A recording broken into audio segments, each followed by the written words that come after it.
Hi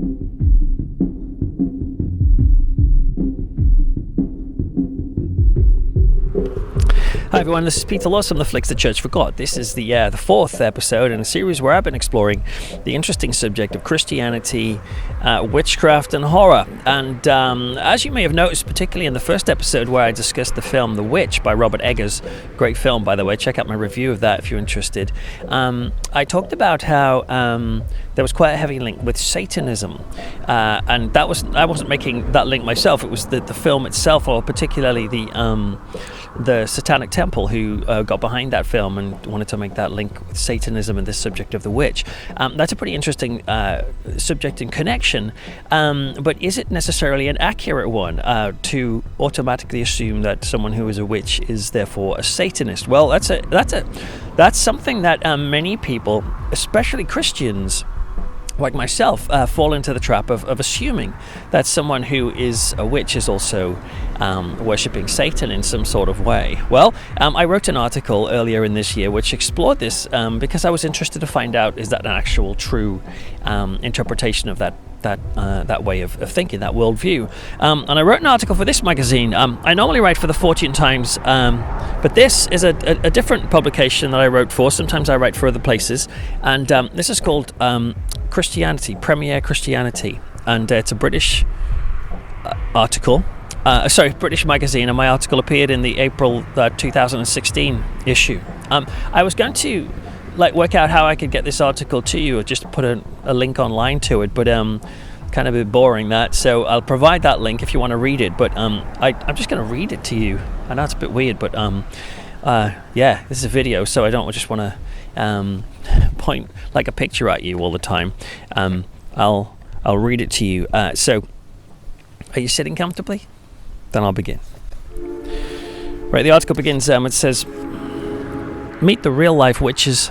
It says, after spending time with some witches, Rev Peter Laws believes the church has been guilty of misunderstanding what they believe and practice. And here's where my article begins. 30 ministers in training are sitting in a lecture room at Spurgeon's Bible College. I'm one of them. The air is fizzing with tension.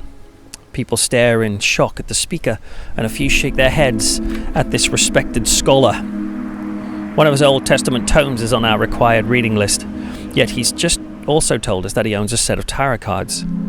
It's a sort of comment that makes the air hiss. Somebody's pen is slowly clicking on and off, on and off. He pulls a tarot deck from his bag. The cards have a surprising amount of Christian symbolism in them, he says. I sometimes take them to psychic fairs. They help me share my faith. He opens the pack and then says something that makes the pen clicker stop dead. Pass them round, he says. They're average size cards. They're not glowing. There's no demonic hum. But he hasn't exactly just asked us to shuffle for pontoon.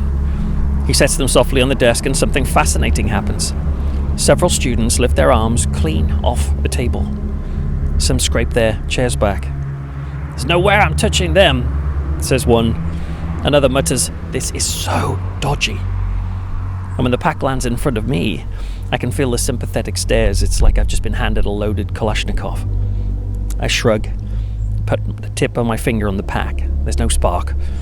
I pick them up, turning them over in my hand, and it turns out there are Christian symbols on them, but that's not what sticks with me for the rest of the week, or frankly, what has stayed with me for the decades since this incident. What lodges in my mind is the fear. There were complaints afterwards. Colleagues said a satanic power tool had no place in a Bible college. It was, they said, a spiritual contaminant. It's not the first time I've smelled this fear. When I first became a Christian, I joined a church in Buckinghamshire. One of the congregations said local churches sneak into the back pews of the church to pray to Satan for the destruction of Christian marriages. Another time I noticed a strand of audio cassette tape snagged on the fence outside church. "That'll be the witches," someone said. "They record satanic messages, then they wrap them round churches."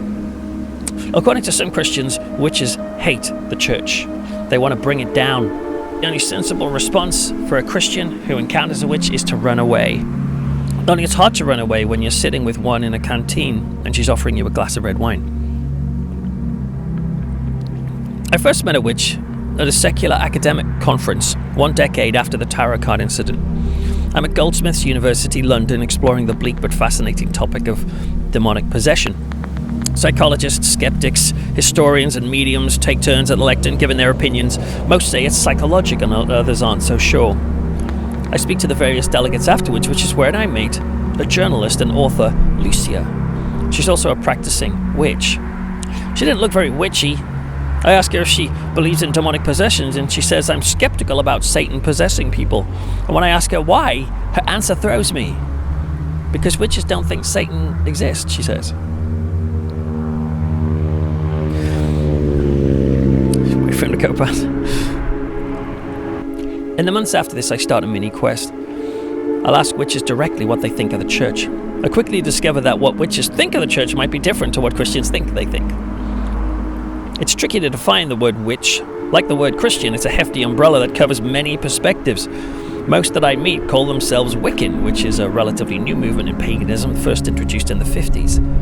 Wicca was recently cited as the fastest growing spiritual identification in America. And I meet a few who prefer to call themselves pagans or druids, yet I notice they all roll their eyes at a charge of Satanism.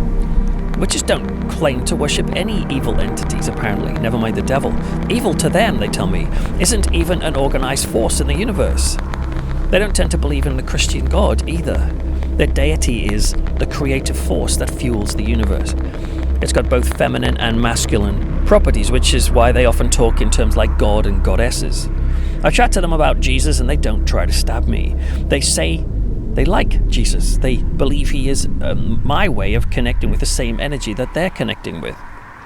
The witches I meet don't come across as church destroyers. I tell some of them about witches supposedly sneaking into the back of churches to pray down marriages. Some laugh and think I'm joking, but most shake their head with a sad despair at what they call misinformation. We respect all faiths, they say. Some Christians might argue they're lying. Others might say that even if they're not lying, they're still worshipping Satan without realizing it. And they might say the same of Muslims and Buddhists and Hindus. Whatever the case, I've realized that connecting mainstream witchcraft with conscious worship of the devil is fueled more by horror films than reality. Witches have a seriously bad press. On top of silly comedy stereotypes turning people into frogs, there are also horrifying real-world accounts. In Uganda in 2015, there was a reported rise in child human sacrifice, all at the behest of the so-called witch doctors.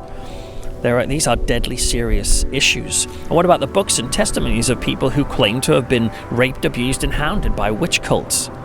In responding to these legitimate questions, we need to be cautious. Not all ritualistic abuse claims are grounded in reality, and it is irresponsible to assume claims are always true. The satanic ritual abuse scandals rocked America in the 80s and early 90s, but many of these cases have been discredited. Official investigations have produced no evidence of satanic conspiracies or widespread ritual abuse. If you look up satanic ritual abuse in textbooks today, you'll often find it listed under the title Moral Panic. When I mention alleged cases of abuse to witches, they are quick to warn me against lumping Wicca in with extreme and literal versions of Satanism and devil worship, which are very different belief systems. One of the reasons why the witches I meet are so shocked at claims of abuse is because they say that in witchcraft, committing evil is forbidden. Spells must always be for the benefit of others and must never cause harm. They believe in the rule of three, which means whatever energy a witch sends into the world, it will return threefold. Basically, it's wiser to keep the spells nice.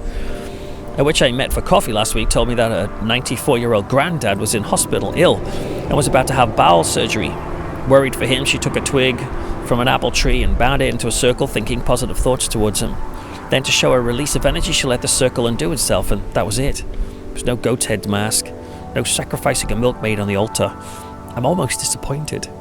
What strikes me is that I've done similar things myself. During prayer, I've held a leaf in my hand and let it be a connection point between me and the divine. I've learned plenty more in my chats with witches. Some meet in covens, but many don't. The majority of them believe in reincarnation, heading for some sort of heavenly enlightenment. But what's particularly interesting is when I ask them about their first-hand experiences of Christianity. Some screw up their faces when I ask them about the church. One witch tells of discovering her faith while she was at a church school. She was shunned. History repeats itself decades later when she picked up her own daughters from her church school. At the gates, nobody would speak to me. They wouldn't even look me in the eye, she said. I ask if any of them used to go to church, and a few say they did. So what did witchcraft offer that Christianity didn't? Some of them take a while to answer this. I can tell they don't want to offend me. When I was young, the church couldn't care less about ecology, one of them tells me. I had a passion for nature and recycling long before it was trendy.